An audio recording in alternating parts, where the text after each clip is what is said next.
হে WhatsApp guys, কেমন আছো সবাই? আশা করি সবাই খুব ভালো আছো। র্যান্ডম ভিডিও চ্যানেলের মুভির এক্সপ্লেনেশন সিরিজ আজকের পর্বে আমরা অসাধারণ একটা বাস্তবধর্মী সিনেমা সম্পর্কে জানতে চলেছি, যেটা নাম হচ্ছে থিয়েটার এ লাভ স্টোরি। মানে সিনেমাটার কাহিনী সম্পর্কে আমি কি বলবো, সিনেমাটার কাহিনী এত বাস্তবধর্মী, যদিও কাহিনীটা অনেক স্লো, তবে তুমি একবার যদি এই কাহিনীর মধ্যে ঢুকে যাও বা আমি যদি একবার গল্প বলা শুরু করি, 2-3 মিনিট তুমি যদি দেখো তাহলে পুরো ভিডিও না দেখে তুমি ভিডিও দেখা বাদ দিতে পারবে না। মানে অন্তত আমার কাছে এরকমই মনে হয়েছে আর কি। তো যাই হোক, সিনেমাটি রিলিজ পেয়েছিল আজ থেকে 4 বছর পূর্বে 2020 সালে। এটার মাই ড্রামা লিস্টের রেটিং হচ্ছে 10-এ 7.5। কত টাকা দিয়ে নির্মিত হয়েছিল এটার কোনো রেকর্ড নেই। এছাড়াও এই সিনেমা কয় টাকা আয় করেছিল সেটাও রেকর্ড নেই। তবে সিনেমাটির কাহিনী যে একবার অসাধারণ বাস্তবধর্মী এবং এটা যে বাস্তবের সাথে অনেকটা মিলে যায়, সেটা তুমি সিনেমাটা দেখলেই রিলেট করতে পারবে। তবে ভিডিও স্টার্ট করার পূর্বে ছোট্ট একটা কমার্শিয়াল বিজ্ঞাপন থাকবে। তুমি চাইলে বিজ্ঞাপনটা দেখতেও পারো, কিংবা না চাইলে বিজ্ঞাপনটা স্কিপ করে মূল ভিডিওতে যেতে পারো। হ্যালো বন্ধুরা, আজ আমরা এমন একটি অ্যাপ সম্পর্কে তোমাদের বলতে চাই যে অ্যাপটির অফিসিয়াল পার্টনার হচ্ছে পিএসজি।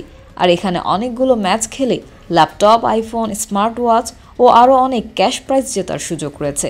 আর এই অ্যাপটিতে সকল ধরনের লাইভ ম্যাচের রেজাল্ট দেখতে পারবে এবং এই ম্যাচের স্কোর অনুমান করে গেমও খেলতে পারবে। যেমন কোন টিম জিতবে, কোন টিম কত রান করবে, কে সর্বোচ্চ স্কোর করবে। এছাড়া বিভিন্ন ধরনের গেম রয়েছে, সেগুলো খেলেও ইনকাম করতে পারো। আর রেজিস্ট্রেশনের সময় আমাদের যে প্রোমো কোডটি রয়েছে রোনাল, এটা ব্যবহার করলে প্রথম ডিপোজিটে 26,000 টাকা পর্যন্ত বোনাস পেতে পারো। আর এই টাকা তুমি খুব সহজেই বিকাশ, ব্যাংক এবং অন্যান্য সহজ পদ্ধতির মাধ্যমে উঠাতে পারো। তো আর দেরি কিসের? ডেসক্রিপশনে প্রোমো কোড এবং পিন কমেন্টে প্রোমো কোড সহ সাইন আপ লিঙ্ক রয়েছে, সেটা ব্যবহার করো এবং ক্যাশ প্রাইজ জিতো। আর এখানে আরেকটা কথা মনে রেখো, আমরা যেই বিজ্ঞাপন দেই না কেন, অনলাইন থেকে টাকা আয় করা এত সহজ কোনো ব্যাপার নয়। তোমরা কোনো আর্থিক ক্ষতির সম্ভাবনা রয়েছে এমন কোনো ওয়েবসাইটে যাবে না। তো চলো এবার মূল ভিডিওতে চলে যাই। তো সিনেমা যখন শুরু হয় তখন আমাদের নাগাতা নামের একটা ছেলেকে দেখানো হয়, যে উদাস মনে হাঁটছিল আর নিজেই নিজের কাহিনী বলে যাচ্ছিল, মানে ব্যাকগ্রাউন্ডে ওর কাহিনীও বলছিল। তো নাগাতা মূলত একজন রাইটার, যে করে কি মঞ্চ নাটকের জন্য নাটক লেখে বাস, এবং ওর দায়িত্ব হচ্ছে কাহিনী লেখা এবং বাকি অভিনেতা অভিনেত্রীরা মিলে শহরের যে তোমার মঞ্চ নাটকের জায়গাগুলো রয়েছে সেখানে তোমার ওই আয়োজন করে অনুষ্ঠানের এবং টিকিট বিক্রি করে সেই টাকায় দৌড়া চলে, এরকম একটা ব্যাপার। তো যাই হোক, নাগাতা খুবই শান্ত স্বভাবের একটা ছেলে। তার জীবনে সুখ বলে কিছু নেই। সুখ না থাকার কারণ একটাই, যে জিনিসটা আমাদের সবার সাথে কমন, সেটা হচ্ছে ওর কাছে টাকা নেই। আর এই নাটকের গল্প লিখে অত বেশি কামাই হতো না যে ওর জীবনও ভালো মতো চালাতে পারবে। আর জাপানে কিন্তু প্রচুর খরচ, লাইফস্টাইলের উপর প্রচুর খরচ, আর তার উপর ওদের মঞ্চ নাটক অত হিট হয় না। আর সবচেয়ে বড় সমস্যা হলো ইদানিং ওর লেখার মান খুবই কমে গিয়েছে। ওর নিজের দলের মানুষেরাই ওর লেখা পছন্দ করে না, এমনকি লোকেরা ওদের শো দেখাও কমে দিয়েছে, যে কারণে নাগাতার উপর পুরো গ্রুপটাই অসন্তুষ্ট রয়েছে। তো এই জন্য মন খারাপ করে নাগাতা সড়ক দিয়ে হাঁটছিল, আর ওর মনে শুধুমাত্র একটা কথাই ঘুরপাক খাচ্ছিল, যে আর আমি কতদিন এইভাবে থাকবো, আমার লাইফ কিভাবে শেষ হবে। আর তখনই চোখ পড়ে শিবুয়াতে আর্ট গ্যালারিতে লাগানো একটা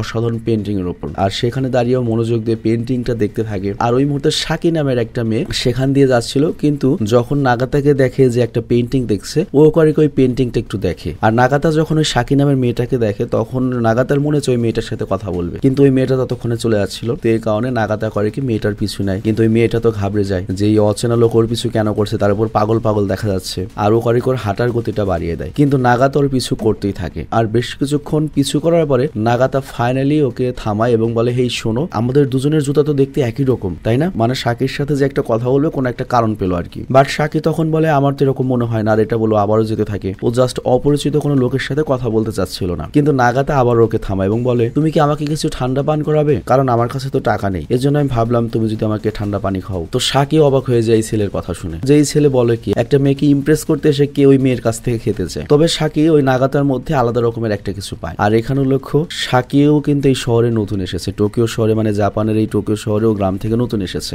তো যাই হোক, ও অবাক হয়ে যায় যে একজন অপরিচিত লোক তার একটা মেয়ে মানুষের সাথে কিভাবে প্রথম দেখাতে এটা বলতে পারে আমার কাছে টাকা নেই। তো সাকি কিছুক্ষণ ভাবে এবং নাগাতার মধ্যে ওর খুব ইনোসেন্স বা নিষ্পাপ কিছু লক্ষ্য করে। আর তারপর ওকে ঠান্ডা কিছু পান করানোর জন্য নিকটস্থ একটা তোমার ওই কি বলে জুস বারে যায়। আর ওই জুস বারে ওরা এক অপরের সাথে পরিচিততা বাড়ায়। তো এখানে কথার মাধ্যমে আমরা জানতে পারি যে সাকি গ্রামে থাকে এবং গ্রামের হাই স্কুল থেকেই ও থিয়েটার ক্লাবে কাজ করেছে এবং ওর স্বপ্ন বড় একজন অ্যাক্ট্রেস হওয়া, এবং এই স্বপ্ন পূরণের জন্যই ও শহরে শিফট হয়েছে, টোকিও শহরে। তো নাগাতা তখন বলে যে আমি মঞ্চ নাটকের স্ক্রিপ্ট রাইটার। তো এই কথা শুনে সাকি খুব খুশি হয়ে যায় যে দুজনেই থিয়েটারের সাথে জড়িত বা একই জগতে জড়িত। তো আস্তে আস্তে ওদের মধ্যে অনেক কথাবার্তা হয়। আর কথা বলতে বলতে নাগাতা তখন তার বন্ধু নোহারার ব্যাপারে ভাবতে থাকে। নোহারা মানে ওর ঘনিষ্ঠ বন্ধু আর কি। তো নোহারারও সিনেমার মিউজিকের ব্যাপারে অনেক মনে করে আকর্ষণ ছিল। আর এই কারণে ওরা যখন হাই স্কুলে পড়ে তখন প্রথম সাক্ষাতে দুজন ভালো বন্ধু হয়ে যায়, কারণ ওদের দুজনের চিন্তা ভাবনা একই রকম। আর কিছু সময় চলে যাওয়ার পরে কলেজ শেষ হওয়ার পরে ওরা দুজনে মঞ্চ নাটক শুরু করে, যেখানে নাগাতার দায়িত্ব হচ্ছে স্ক্রিপ্ট রাইটিং করা আর ডিরেক্টিং করা,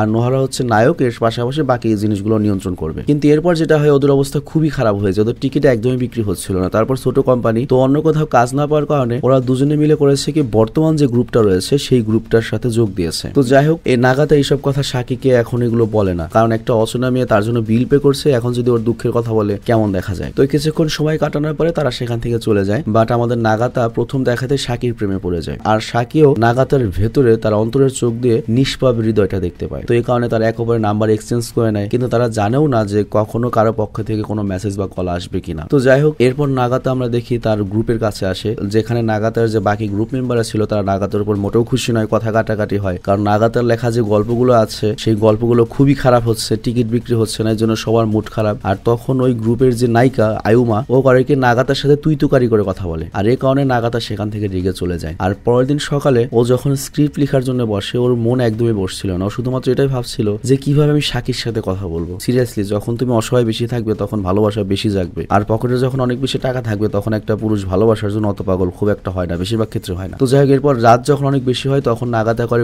একমাত্র বন্ধু নোহারাকে মেসেজ করে জিজ্ঞাসা করে, আচ্ছা যদি কোনো মেয়েকে আমি ডেটে নিয়ে যেতে চাই তাহলে তার সাথে প্রথম মেসেজটা কিভাবে কথা বলবো। আর এরপরে নাগাতা করে ওর কাছ থেকে বুদ্ধি নিয়ে সাকিকে মেসেজ করে, কিন্তু সাকি প্রথমে মানা করলেও কিছুক্ষণ পরে মেসেজে কথা বলার মাধ্যমে রাজি হয়ে যায়। তো পরের দিন নাগাতা যখন সাকির বলা জায়গায় পৌঁছায়, ও দেখতে পায় সাকি আগে থেকেই সেখানে কোন একটা ছেলের সাথে কথা বলছিল, তবে ওটা ওর কোনো পরিচিত ছেলে নয়, ওই ছেলেটা মূলত তেল বিক্রি করে আর কি, চুলের তেল। তো সাকিকে বলছিল যে তুমি তো হেয়ার মডেল হওয়ার যোগ্য, তবে নাগাতা জানে এগুলো ফ্রড, শহরে ফ্রড, এটা দেখো একদমই ভালো লাগে না। তার উপর আরো ভালো লাগে না যে সাকির সাথে কোনো অন্য ছেলে থাকবে, কারণ আমি নিজে তোকে পছন্দ করি। তবে এখানে লক্ষ্য কোথাও না কোথাও সাকিও নাগাতাকে পছন্দ করা শুরু করেছে, আর এই জন্যই তো নাম্বার দিয়েছে, আবার দেখাও করতে এসেছে। তো যাই হোক, সাকির সাথে সুন্দর সন্ধ্যা কাটানোর পরে রাতে নাগাতা তার পরের লেখা স্ক্রিপ্টটা নোয়ারাকে দেখায় তার বন্ধুকে, কিন্তু ওই নাটকে মেয়ের ভূমিকা কে পালন করবে, কারণ নাগাতার সাথে সেদিন ঝগড়া করে ওদের গ্রুপের যে নায়িকা ছিল আয়ুমা, সে তো চলে গিয়েছে। তো এরপর নাগাতা করে কি নোহারার কাছে সাকির কথা বলে যে আমার এরকম একটা পরিচিত মেয়ে আছে, ও তো মনে হয় নায়িকার ভূমিকা পালন করতে পারবে। তো সাকি এরপর যখন নাগাতার লেখার স্ক্রিপ্ট পড়ে ওর এতটাই পছন্দ হয় যে ও কান্না করে দেয় এবং এই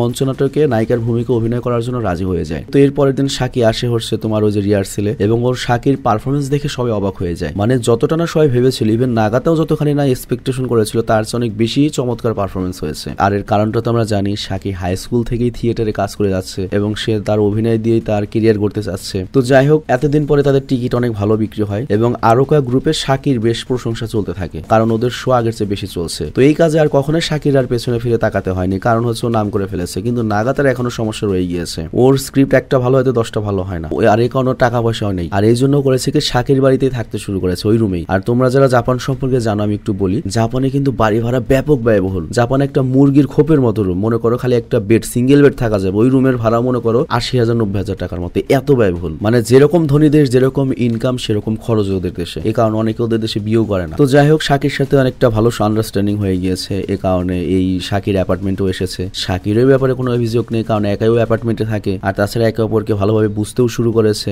ওদের পছন্দ এক হয়ে গিয়েছে এবং আস্তে আস্তে সাকি নাগাতার গার্লফ্রেন্ডে হয়ে যায়। প্রথমে বন্ধু থাকলো, এখন গার্লফ্রেন্ডে হয়ে গিয়েছে। তো সবকিছু ঠিকঠাকই চলছিল। আর একদিন সকালে আমরা দেখতে পাই সাকির মায়ের পক্ষ থেকে একটা পার্সেল আসে, যেটার ভেতরে অনেক খাবার জিনিস ছিল, আরো কিছু জরুরি জিনিসও পাঠিয়েছে। তো সাকি তখন মজা করে বলে, আমার মা বলেছে অর্ধেক খাবার তো আমার হবু মেয়ের জামাই খেয়ে ফেলে। তো এই কথা শুনে নাগাদার মনে অনেক মাইন্ডে লাগে, একে তো বিনা খরচে নিজের গার্লফ্রেন্ডের অ্যাপার্টমেন্টে থাকছে, আবার তারটাই খাচ্ছে, তো এটা এমনিতে লজ্জার ব্যাপার, তার উপর এত চেষ্টার বড় কিছু করতে পারছে না। তো এই ফ্রাস্ট্রেশনও করে কি সাকির মায়ের উপর উল্টাপাল্টা কথা বলে দেয়, আর এই কারণে সাকি অনেক কষ্ট পায় এবং সাকি সুন্দর করে বলে, প্লিজ আমার মায়ের ব্যাপারে এমন কিছু বলো না যাতে আমি কষ্ট পাই, কারণ আমার মা একটা দোকানে কাজ করে অনেক কষ্টে সংসার চালায় এবং আজকাল সে আমার জন্য বেশি খাবার পাঠাচ্ছে তোমার কথা ভেবে, তুমি কিছু করো বা না করো তারপরেও আমাদের দুজনের উপরই সে খুশি, তো প্লিজ এমন কোনো কথা বলো না যাতে আমি কষ্ট পাই, আমার মা শুনলে কষ্ট পায়। তো অ্যাকচুয়ালি নর্মালি একটা মানুষের যখন খারাপ লাগে সে রাগ দেখায়, কিন্তু সাকির ক্যারেক্টারটা মানে এই মেয়েটার ক্যারেক্টারটা এমন টাইপের, ওর যখন খারাপ লাগে ও খালি হাসে, আর এই মেয়েটা যে কোন লেভেলের ক্যারেক্টার আর একটু পরে গেলে ওর মতো মেয়ের ফ্যান হয়ে যাবে। তো যাই হোক, এরপর নাগাতা ঘর থেকে রাগে বেরিয়ে যায়, একটা নিরিবিলি জায়গায় গিয়ে বসে, আর এরপরও বুঝতে পারে যে না, সাকির মায়ের ব্যাপারে এরকম কথাটা বলা ঠিক হয়নি। যদিও এইদিকে সাকি কিন্তু নাগাতার কোনো কথায় মাইন্ড করেনি, কারণ জানেও যে নাগাতার মন খারাপ, চাকরি বাকরি নাই, টাকা পয়সা নাই। তো এর কিছুদিন পরে আমরা দেখি নাগাতা তার বন্ধু নোয়ারার সাথে একটা থিয়েটারে শো দেখতে যায়। অনেক নাম করা শো, অনেক নামডাক করেছে পুরো শহরে। শো এর নাম ছিল হচ্ছে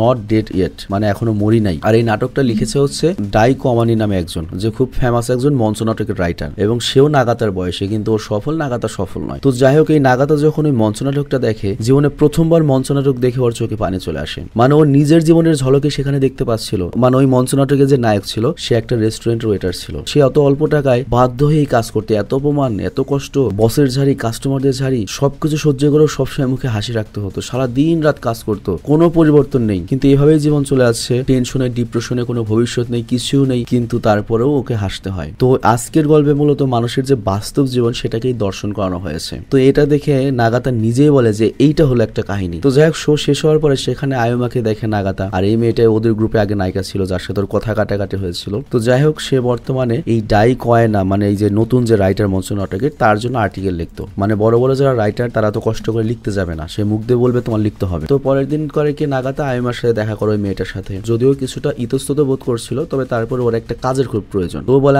আমাকে একটা কাজ দাও না। তো তখন আয়ুষ্মা বলে ঠিক আছে, কাজ তো ম্যানেজ করে দিতে পারবে, এরকম লেখার কাজ, কিন্তু বেতন তো অনেক কম, তবে কিছু না পাওয়ার চেয়ে কিছু পাওয়া তো ভালো। তো যাই হোক, আজকে লেখালেখি করে কয়টা টাকা পেয়েছে, ও করে কি শাকির জন্য বাড়ি থেকে খাবার প্যাক করে নিয়ে আসে। দুজনের জীবনেই বিষাদ চিন্তায় ভরা, দুজনেই প্রচন্ড গরিব দেখতে পাচ্ছ। তবে তারপরে ওই ছোট জীবনেই তারা সুখ খুঁজে নিয়েছে একসাথে থেকে। তবে শাকির স্বপ্ন বড় কিছু করার, আর এই কারণে ও বড় কিছু করতে চায়। এই ছোট রুমের অ্যাপার্টমেন্ট ছেড়ে বড় একটা রুমের অ্যাপার্টমেন্টে যেতে চায়। এবং আস্তে আস্তে শাকির কিন্তু ইনকামও ভালো হচ্ছিল। ও মঞ্চ নাটকই করে, আবার পার্ট টাইম পাবেও কাজ করে। পাব মানে হচ্ছে বার আর পাবের পার্থক্য হচ্ছে কেমনে বলি, পাবে মনে করো নাইট ক্লাবের মতো, আর বার তো খালি মনে করো শুধু ড্রিঙ্কস করে। তো যাই হোক, শাকি তার মতো এগিয়ে গেল। নাগাতার জীবনে কিন্তু কোনো পরিবর্তন নেই, ওর রোজগারও নাই, খরচও মনে করো অনেক বেশি। অনেকটা যে কি বলবো, আমি চৌধুরী সাহেব, আমি গরিব হতে পারি কিন্তু ব্যঞ্জন ছাড়া খাই না। আমি নাগাতার সাথে কার তুলনা দিতে পারি, আমাদের প্রত্যেক এলাকাতে অনেক মেধাবী ছাত্র থাকে যারা খুবই মেধাবী, কিন্তু তারা চাকরিতে যায় না, তারা তাদের প্যাশনটা ধরে রাখে। সেম এই টাইপ নাগাতার মতো অবস্থা আমারও ছিল একটা টাইমে। আমি কখনো চাকরি করবো না, আমার খালি একটাই যেতাম, বিদেশ যাবো, পড়ালেখা শেষ করে বসে রয়েছি, এটা করবো না, এটা করবো না। তবে ঢাকা বিশ্ববিদ্যালয়ে অনেক পোলাপান দেখবে এরকম থাকে, অনেক পড়ালেখা করেছে, কিন্তু মনে করে এরকম নাগাতার মতো ল্যাপস হয়ে গেছে। তো নাগাতার লাইফটা এরকম মনে করে ল্যাপসে চলে গিয়েছে শুধুমাত্র ওই নাটকের নেশার জন্য। তুমি হয়তো রিলেট করতে পারছো ব্যাপারটা। এরকম অনেক সিনিয়র বড় ভাই আমাদের রয়েছে আমাদের চোখের সামনে, যারা জীবনে বিয়েই করেনি, একসময় এত সম্ভাবনাময় ছিল, এখন একেবারে ল্যাপস, জীবনটা নষ্ট করে ফেলেছে। তো এরকম নাগাতার অবস্থা। তো যাই হোক, এই জন্য নাগাতার জীবনে কোনো স্বপ্নও নেই। আবার এই ছোট্ট ঘরে শাকিকে পাশে রেখে নাগাতা ঠিক মতো লিখতেও পারছিল না। তো এই কারণে নাগাতা শাকির কাছ থেকে আলাদা থাকার সিদ্ধান্ত নেয়। আর পরের দিন নাগাতা করে কি নিজের সকল জিনিসপত্র প্যাক করতে থাকে। বাট শাকি তখন বলে, এক কাজ করো, তুমি তোমার বইয়ের ফার্নিচার গুলো এখানেই রেখে যাও, যাতে তোমার যখন মনে চায় লেখা শেষ করে এখানে চলে এসো। অ্যাকচুয়ালি শাকি নাগাতার কাছ থেকে আলাদা থাকতে চায় না, কিন্তু পরিস্থিতির কাছে তো শাকিও বাধ্য। তবে যাই হোক, নাগাতা যখন একা আসে ও কিছুটা শূন্য শূন্য অনুভব করে। আর এইদিকে আয়ুষ্মা, মানে ওই মেয়েটি, থিয়েটারের লোকদের সাথে ব্যবসা বানানোর জন্য নাগাতাকে ইনভাইট করে ডিনারে। কিন্তু ওখানে বড় বড় যে দামি দামি লোক আছে তাদের কথাবার্তা, টিটকারিমূলক কথাবার্তা নাগাতার একদমই পছন্দ হয় না, এবং প্রচন্ড যন্ত্রণা ও ড্রিঙ্কস করে সে রাতে শাকির ঘরে চলে আসে। যদিও শাকির ঘর ছেড়ে দিয়েছে, তবে মনে যখন কষ্ট পায় ও শাকির ঘরে শান্তি পায়। আর এই বিষাদ ভরা জীবনে একমাত্র শাকিকে দেখলে ওর চোখে ওর ব্যস্ত মনে হয়। শাকির হাসিতেও শান্তি পায়, শাকির কথাও স্বস্তি পায়। আর এখানে শুয়ে থাকা শাকিও নাগাতাকে অনুভব করে নেয়। তো যাই হোক, এরপর নাগাতা শাকির পাশে এসে শুয়ে পড়ে। আর এরপরের দিন সকালে আমরা দেখতে পাই শাকি ফেমাস সেই রাইটার ডাই কোনের একটা ম্যাগাজিন ওর হাতে রেখেছে। তো নাগাতা এটা দেখে চমকে যায়। মানে বুঝতেই পারছো, নায়া শত্রু নায়া, ও একটা স্ক্রিপ্ট রাইটার, এত বড় স্ক্রিপ্ট রাইটার প্রতিদ্বন্দ্বী, ওর গার্লফ্রেন্ড যদি তাকে পছন্দ করে ফেলে। তো এটা জানতে পেরে ওর খুব অবাক লাগে যে তুমি ওকে চিনো কিভাবে। তো তখন শাকি বলে, সে তো প্রতিদিন আমাদের পাবে যায়, আর আমি তো তোমাকে একবার বলেছিলাম যে আমাদের যে ম্যানেজার সে আগে থিয়েটারে কাজ করতো, আর উনি আমাকে ওই রাইটারের সাথে পরিচয় করিয়ে দিয়েছিলেন, এবং not date yet show publish হওয়ার আগে থেকেই আমাদের পাবে উনি আসা যাওয়া করেন। তো এইটা শুনে মনে করো নাগাতা শক হয়ে যায়। তো যাই হোক, পরের দিন নাগাতা আবারও আয়ুষ্মার সাথে দেখা করে এবং ওখানে বলে যে আমার ভালো একটা চাকরির দরকার, এরকম শাকির সাথে আমার সম্পর্ক হয়েছে। বাট এই কথা শুনে আয়ুষ্মা টিটকারি করে, ঠাট্টা করে যে শাকির মতো এত সুন্দর একটা মেয়ের বয়ফ্রেন্ড তুমি, শাকির সাথে তো তোমাকে ম্যাচও করে না, তুমি তোর জীবনটা নষ্ট করে ফেলবে। আচ্ছা, প্রথম ডেটে কি তোমরা সস্তা ভাত খেয়েছিলে, রাইস বল খেয়েছিলে? মানে আমরা যেমন নর্মালি ভাত খাই, তোমার ওই জাপানেও ভাত খাই, কিন্তু রাইস বল করে, বল বানিয়ে। তো যাই হোক, নাগাতার এইসব কথা অনেক খারাপ লাগে, প্রচুর লাগে, এবং এই জন্য বাড়ি এসে শাকির সাথে ঝগড়া করে দেয়। মানে মানুষটা এরকমই, বিলাইয়ের এক বেড়ার সাথে অফিসে বসের ঝাড়ি খেয়ে বোর সাথে ঝগড়া করবে, এরকম একটা ব্যাপার। বাট শাকি বলে, আমি তো তোমাকে কখনোই তোমাকে নিয়ে ঠাট্টা করিনি, আমি তো কখনোই বলিনি তুমি আমার যোগ্য না। কিন্তু নাগাতা কোনো কথাই শুনতে চায় না, এবং সেই দিনের পর থেকে দুজনে মেলামেশে কম হয়ে যায়। কিন্তু নাগাতার আবারও মন মানে না, ওর যখন বেশি মাল খেয়ে ফেলে, বেশি কষ্ট লাগে, তখন আবারও শাকির সাথে দেখা করতে চলে যায়। মানে চিন্তা করো, নাগাতার নিজের মতো করেই চলছে, ওর কোনো ভবিষ্যৎ নেই, কিছু নাই। বেটা, তোর মঞ্চ নাটকে পারতাছিস না, তুই যা টয়টা কোম্পানিতে যা চাকরি, অন্য একটা কিছু কর, তা করবে না, ওর মঞ্চ নাটক করতে হবে। একঘেয়েমি একটা ব্যাপার। এরকম মানুষ বাস্তবেও আছে, সিরিয়াসলি। আমি নিজেই এরকম ছিলাম এক সময়, খালি খালি কম্পিউটারে কাজ করবো। ভাগ্যে বলে আল্লাহ প্রতিষ্ঠিত করছে, না হলে আমিও নাগাতাই হয়ে যেতাম। তো যাই হোক, এরপর এক রাতে নাগাতা যখন ওর সাথে দেখা করতে আসে তখন তো সাকি ঘুমিয়েছিল, কিন্তু নাগাতা কোনো কথা না বলে সাকির পাশে ঘুমিয়ে পড়ে। কিন্তু সাকি কিছু না বলে নাগাতাকে জড়িয়ে ধরে। মানে বুঝতে পারছো সাকি কোন ধরনের মেয়ে। ওদের দুজনের মধ্যে যত ঝগড়া লাগুক, নাগাতা যত খারাপ ব্যবহার করুক, নাগাতা যত খারাপ হোক, নাগাতার যত ভবিষ্যৎ না থাক, তবুও সাকি ওকে ভালোবাসে, মেয়েটাকে ভালোবাসে। এরকম মেয়ে পাওয়া পসিবল? তো এভাবেই দিন কেটে যাচ্ছিল। তো এরপর নাগাতা যখন রাতে সাকির বাড়িতে আসতো তখন কখনো সাকিকে ঘরে পেত না। মানে মাঝে মাঝে দেখা যেত সাকি বাড়িতে নেই, কিন্তু একদিনও সাকির ঘরে নট ডেড ইয়েটের টিকিটটা দেখে। তো নাগাতা জিজ্ঞাসা করে, তুমি কি ওই শো দেখতে গিয়েছিলে? মানে একটা মঞ্চ নাটকের শো তো আর একটা জায়গা হয় না, একটা মঞ্চ হয় না, শহরের বেশ কয়েকটা জায়গা হয় বিভিন্ন জায়গার মানুষ খানোর জন্য। তো সাকি বলে, হ্যাঁ আমি ম্যানেজারের সাথে গিয়েছিলাম, আর আমি ম্যানেজারের সাথে যাই আর যার সাথে যাই, তোমার কি তাতে? তো এখানে আমরা দেখতে পাই সাকি আজকে মদ খাচ্ছে নিজে, যে মেয়ে মদ খাওয়া আটকাতো সেই মেয়ে মদ খাচ্ছে। তো এই কথা শুনে নাগাতার মাথায় রক্ত উঠে যায় এবং বলে, তুমি যে কোনো লোকের সাথে থিয়েটার শো দেখতে যেতে পারো না, এটা আমার একদমই পছন্দ নয়, তুমি কেন গেলে? কিন্তু এইবার সাকি রাগ দেখায়, বলে, একে তো তুমি আমার সাথে থাকো না, তার উপর কারোর সাথে বাইরেও যেতে দেবে না, এতে তোমার কি যায় আসে? আমি কার সাথে যাবো কি করবো এটা আমার ব্যক্তিগত ব্যাপার। তুমি কখনো জানতে চেয়েছো আমি কি চাই না চাই? তুমি কি কখনো আমাকে সাহস দিয়েছো, আমাকে সাবাস দিয়েছো, আমার ব্যাপারে ভেবেছো? সবসময় তো খালি আমি তোমাকে বুঝে নিয়েছি, আমি তোমাকে সাহস দিয়েছি, আমার বয়সও 27 হয়ে গিয়েছে, আমাদের ভবিষ্যৎ কি? তো নাগাতা তখন সাকির উপর রাগ করেছিল তো একটু আগে, কিন্তু ও তখন বুঝতে পারে যে সাকি তো মাতাল হয়ে মিথ্যা কথা বলছে না, প্রত্যেকটা করা সত্যি কথা বলছে, যেগুলো তো আমি এড়িয়ে যেতে পারবো না। তো ও মাথায় অনেক শখ খায়। আর তারপরের দিন নাগাতা আবারও সাকির সাথে দেখা করতে আসে, কিন্তু সাকি আবারও মদ খেয়ে মাতাল অবস্থায় রয়েছে। যে সাকি আগে ওকে মদ খেতে না করতো সে সাকি এখন নিজেই মদ খায়। তো এখানে বারবার নাগাতা বলে মদ খেও না, কিন্তু সাকি বলে পাবে বেঁচে গিয়েছিল তো আমি নিয়ে এসেছি। আবারও না করে আবার একই কথা বলে, যেগুলোকে নষ্ট করবে নাকি, নিয়ে এসেছি আমি পাবে থেকে, বেঁচে গিয়েছিল। মানে বুঝতে পারছো, নর্মালি ছেলেরা নেশাগ্রস্ত হয়ে যায় মেয়েদেরকে ভালোবাসে, কিন্তু এখানে মেয়ে ছেলেকে ভালোবেসে নেশাগ্রস্ত হয়ে গিয়েছে। বাস্তবতা হচ্ছে এটাই, যে যাকে বেশি ভালোবাসবে সে পাগল হবে। মানে সাকি এমন একজন মানুষকে ভালোবেসেছে যে নিজে একটা মেন্টাল, না পারছে ওকে কমান্ড বানাতে, না পারছে ভালো করতে, না পারছে ওকে ছাড়তে, তো এই দুঃখ নিজেই এখন মদ খাচ্ছে। তো যাই হোক, সাকির খারাপ মুড দেখে নাগাতা ওকে আগের মতো হাসানোর চেষ্টা করে, কিন্তু এই সাকি এখন বদলে গিয়েছে। ছোট ছোট জিনিসে খুশি থাকা মেয়ে, কখনো রাগ না হওয়া মেয়ে আজকে এই অবস্থায় মদ খেয়ে পড়ে রয়েছে। তো এখানে ব্যাকগ্রাউন্ডে আমাদেরকে বলা হয় প্রত্যেকবার অভিমান করার হক কি খালি ছেলেদেরই আছে, নাগাতারই খালি আছে? তো কিছুদিন পরে সাকি নাগাতাকে তাদের ভবিষ্যতের ব্যাপারে কথা বলার জন্য ডাকে, কিন্তু নাগাতা কোনো রেসপন্স করে না। নাগাতা কোন মুখে সেখানে যাবে? তবে তারপর নিজের ভুলের জন্য ক্ষমা চাওয়ার জন্য পরে আবার নিজের সাকিকে মেসেজ করে এবং চেরি ব্লসম ফুল নিয়ে একসাথে দেখা করার জন্য ডাকে, কিন্তু সাকি আসে না। তবে তারপর নাগাতা গিয়ে সাকির পাবে যায় যে ওখানে আছে কিনা, কিন্তু সেখানে গিয়ে দেখতে পায় যে সেই বিখ্যাত রাইটার ডাই কোনে এবং বাকি তার টিমের অ্যাক্ট্রেসরা রয়েছে। তো এটা দেখে লজ্জায় আর ঢোকে না, কিন্তু তখনই দেখা যায় ডাই কায়না মানে সেই লেখক নাগাতাকে চিনে ফেলে, যেহেতু একটা রাইটার, এবং সে করে কি তার অ্যাসিস্ট্যান্টকে নাগাতার কাছে পাঠিয়ে দেয় এবং ওকে থামায়, এবং তারপর সেই অ্যাসিস্ট্যান্ট এসে নাগাতাকে অনেক প্রশংসা করে এবং স্বয়ং রাইটার আসে এবং বলে, আমি একদিন তোমার নাটক দেখতে চাই, আর শোনো কখনো হতাশ হবে না, জীবনে এই পজিশনে সবাই কষ্ট করে ওঠে। তো এখানে আমাদের ব্যাকগ্রাউন্ডে বলা হয় যারা সবসময় কষ্ট করে একদম নিচে থেকে উপরে উঠেছে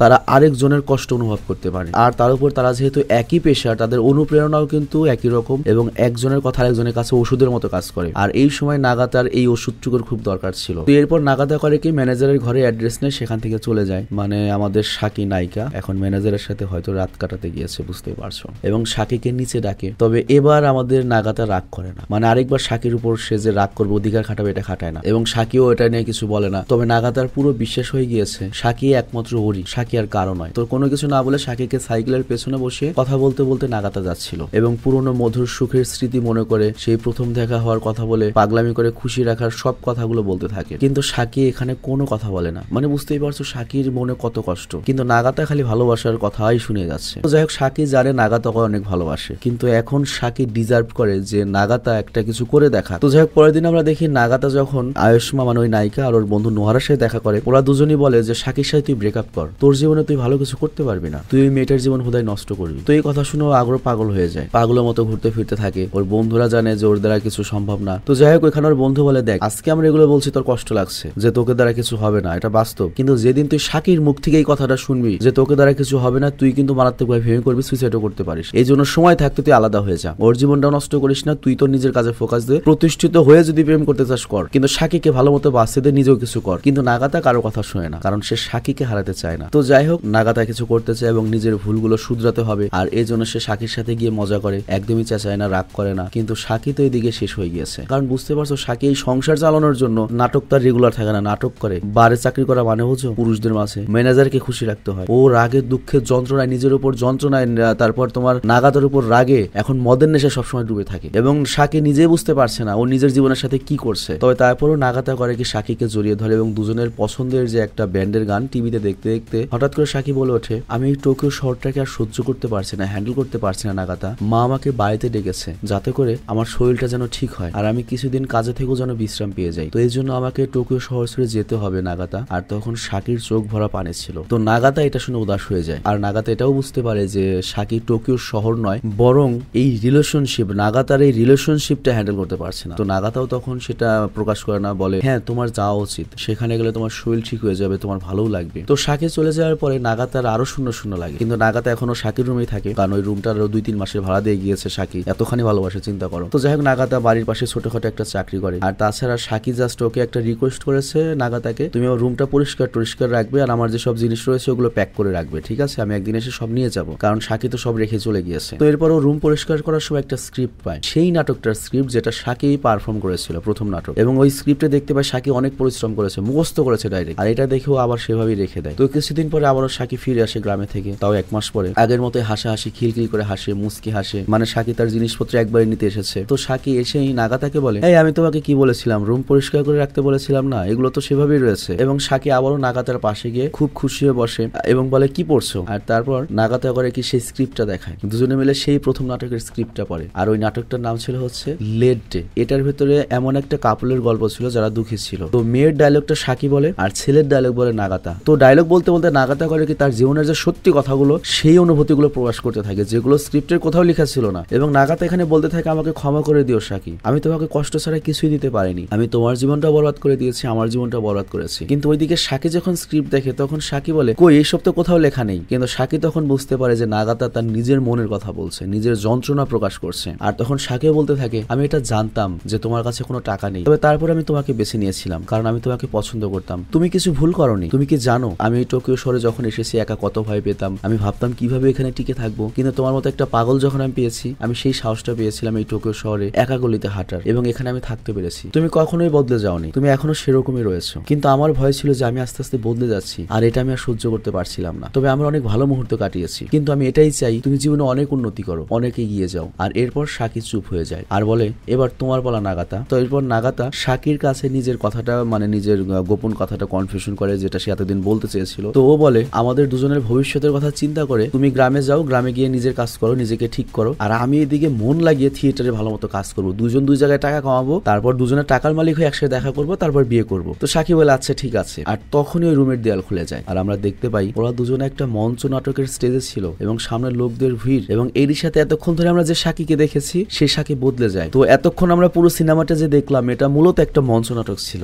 এবং বাস্তব ঘটনাটা নিয়ে মঞ্চ নাটকটা তৈরি হয়েছে। এবং সাকি যে সেই যে গিয়েছিল ও আর গ্রাম থেকে কখনোই ফিরে আসেনি, আর সেই কাহিনী নিয়েই এই পুরো সিনেমাটা একটা থিয়েটার শো ছিল। তো যাই হোক, নাগাতা বলছিল, তুমি চিন্তা করো না সাকি, এমনটাই হবে, আমাদের বড় একটা বাড়ি হবে, একটা বড় ব্যালকনি থাকবে, আমাদের একটা কুকুর থাকবে, গার্ডেন থাকবে, আমরা দুজন বুড়ো হয়ে যখন যাবো একসাথে বসে সেখানে চা পান করবো, আর এটা আমার ওয়াদা তোমার কাছে। বাট নাগাতার এই কথা শুনে অভিনয় করা যে সাকি, আই মিন নায়িকা যে সাকি রয়েছে, ও বলে, আমাকে ক্ষমা করে দিও, তুমি হয়তো কখনো বড় হবে, কিন্তু হয়তো তোমার ওই বড় হওয়ার স্বপ্নে আমি সাকি থাকবো না। আর এই দিকে আমরা দেখতে পাই আজকের এই মঞ্চ নাটকে কিন্তু সত্যি সত্যি এই মঞ্চ নাটকের নায়িকা সাকি এসেছে এবং তার চোখ দিয়ে অঝরে পানি পড়ছে। এবং আজকে নাগাতা কিন্তু অনেক সফল, অনেক বড় একটা থিয়েটারের মালিক, অনেক বড় গ্রুপ রয়েছে, এবং সবসময় শো ভরা থাকে, কারণ ও এখন বাস্তবধর্মী গল্প নিয়ে মঞ্চ নাটক করে। তো যাই হোক, এই অপূর্ণ স্বপ্ন নিয়ে এই নাটকের সাথে সাথে এই সিনেমার কাহিনী শেষ হয়ে যায়। তো সিনেমার লাস্টে আমাদের বলা হয়, আমাদের প্রত্যেকটা মানুষের জীবনে একটা নাটক, দুনিয়াটা হচ্ছে একটা মঞ্চ, এবং আমরা হচ্ছে অভিনেতা অভিনেত্রী, আর আমাদের লাইফের গল্পগুলোই হচ্ছে একটা নাটক বা সিনেমা, যেখানে সবার হৃদয়ে একটা আলাদা ব্যথা সবসময় লুকিয়ে থাকে, আর এটার নামই জীবন। তো যাই হোক, এখানে এই সিনেমাটি শেষ হয়ে যায়। তো যাই হোক, এই সিনেমাটি দেখার পরে আমার কাছে যেটা মনে হয়েছে, আমি অনেকটা নিজের জীবনও রিলেট করতে পেরেছি, বেশ কয়েকটা জায়গায় বেশ কয়েকটা জিনিস আমি রিলেট করেছি। এবং 2018 সালের দিকে এই টাইপ একটা মেয়ে, আই মিন সাকি নামের কোন একটা মেয়ের সাথে আমার পরিচয় হয়েছিল, এবং ওই সময় আমি নাগাদা টাইপের ছিলাম। বাট আমাদের এন্ডিংটাও এরকমই হয়েছে, সেপারেশন। বাট আমরা কখনো গার্লফ্রেন্ড বয়ফ্রেন্ড ছিলাম না, আমরা ফ্রেন্ড ছিলাম, কারণ আমি জানতাম আমি কখনো প্রতিষ্ঠিত হতে পারবো না, আমার লাইফে কিছু করতে পারবো না, সেও জানতো, এজন্য আমরা কখনো রিলেশনশিপে যাই না, জাস্ট আমরা ফ্রেন্ড ছিলাম। আর তাছাড়া আরেকটা জিনিস আমি দেখলাম যে নাগাতার যেমন মঞ্চ নাটক আমার সেরকম ছিল কম্পিউটারের মাধ্যমে ফ্রিল্যান্সিং এর মাধ্যমে প্রতিষ্ঠিত হওয়া বা বিদেশ গিয়ে কিছু করা। মানে আমার কাছে ছোট টাকাই মনে হতো না, আমার কাছে মনে হতো যে আমার লাখ টাকা কামাইতে হবে, বড় স্বপ্ন ছিল, কিন্তু এই স্বপ্নে আমি কিছুই করতে পারিনি। তো এরকমই কিন্তু আমাদের চারপাশে অনেক নাগাতা রয়েছে যারা দেখা যায় MBA BBA কমপ্লিট করে বা কোন এক সময় দেখো A+ পেয়েছে বা বৃত্তিতে পেয়েছিল, কিন্তু ওদের জীবন নষ্ট হয়ে গেছে কিসের জন্য? শুধুমাত্র এই ধরনের একটা জেদের জন্য, যে এইটা করবো না ওইটা করবো না, এভাবে আস্তে আস্তে ল্যাপস হয়ে যায়। তবে এখানে একটা কথা উল্লেখ্য, এই নাগাতার ক্যারেক্টারটা সবচেয়ে বিরক্তিকর একটা ক্যারেক্টার ছিল এবং নাগাতা সবচেয়ে দুর্ভাগা, কারণ সে শাকির মতো একটা মেয়েকে হারিয়েছে। চিন্তা করো, শাকির মতো একটা মেয়ে, সে নেশাগ্রস্ত হয়ে গিয়েছিল এই ছেলেটার জন্য। আমি নিজেই নাগাতারে নিতে পারি নাই এইটুকু এক্সপ্লেন করতে গিয়ে, তাহলে শাকির কি অবস্থা। তো যাই হোক, আমি বিদায় নিচ্ছি। তবে বিদায়ের আগে একটা কথা রিকোয়েস্ট করি তোমাদের সবাইকে।